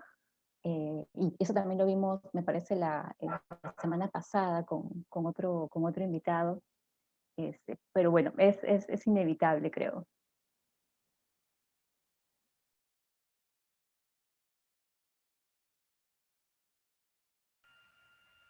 Sí, yo estoy de acuerdo también, Claudia, en que, claro, en la ciencia de la lógica se dan muchos conceptos y muchas ideas que luego sirven muy bien para entender. Yo no sé si tanto la fenomenología, es verdad que la relación es un poco más problemática, ya sabéis, pero sí la filosofía del derecho. Yo creo que totalmente. Y tiene que ver también esto con la relación de la lógica con la filosofía del espíritu, la filosofía de la naturaleza, ¿no? Y no cabe duda de que determinaciones lógicas, ideas, ¿no?, de la lógica aparecen luego en la filosofía real, ¿no? Cuando se reflexiona sobre lo real, la idea de algo, la idea en fondo, si os fijáis, en la lógica aparecen un montón de ideas, de determinaciones del pensar, me refiero, que luego eso aparecen en los saberes, en las ciencias particulares, en los saberes y en las disciplinas, incluso en el lenguaje coloquial, ¿no? Algo, otro, cualidad, cantidad, negación, fundamento, consecuencia, bueno, el examen lógico especulativo de todas esas nociones está en la lógica, y luego viene muy bien, claro, para entender un poco qué quiere decir Hegel posteriormente. Desde mi punto de vista, lo fundamental o lo decisivo para entender posteriormente la filosofía de la naturaleza y la filosofía del espíritu aparece sobre todo en la lógica del concepto, porque es ahí donde ya se define el concepto de concepto, el concepto de idea, el concepto de objetividad, y es todo ello lo que fundamenta posteriormente el paso a una filosofía de la naturaleza, incluso una filosofía de la naturaleza como tal, el hecho de que filosofemos acerca de la naturaleza cuando, bueno, en principio no estaría tan claro porque nosotros acabamos de leer que la verdad de la realidad es la idealidad, ¿no? E incluso hemos dicho antes que las cosas finitas no tienen verdad en sí mismas, ¿no? Entonces uno podría pensar que uno podría quedarse en la lógica, ¿no? Si la verdad es la idea, si lo verdadero es la idea, si lo verdadero es la idealidad, entonces con estudiar la lógica especulativa, el pensamiento que se piensa a sí mismo, bastaría. Y sin embargo, pues no es así, sino que se hace necesario también filosofar acerca de la naturaleza y acerca del espíritu, y no porque sea algo interesante para nosotros, como en tanto que sujetos finitos que tienen sus intereses, sino intrínsecamente, ¿no? Y esto yo creo que es una tesis de Hegel, una posición de Hegel. Hegel plantea, no, es que intrínsecamente hay que pasar a la naturaleza y hay que establecer todo un sistema de la filosofía. Es un tema también muy interesante. Y las referencias que habéis hecho a la fenología yo me las guardo porque es verdad, tenéis razón, y hay que volver también a esos textos para ver un poco los paralelismos. Porque muchas veces, aunque son obras diferentes, muchas veces una o otra, textos paralelos sirven para entenderlo mejor.